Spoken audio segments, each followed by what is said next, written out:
Una mwanamume mlevi hapa hana akili.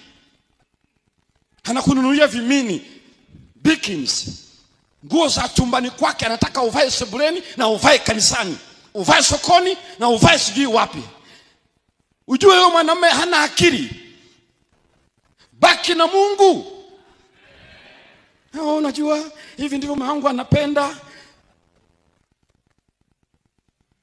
Na wengine wako hapa hata hawajaolewa nao wanavaa ovyo bado. Yaani bado tu hata hajaolewa.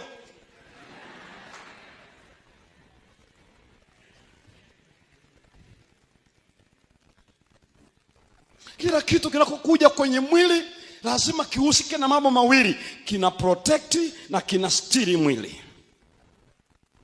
Cover from nakedness and protect the body. Kama hakina kwa hizo kazi mbili, maana yake ni takataka.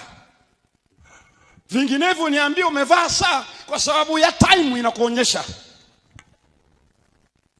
Umeweka beji kwa sababu ina carry the message.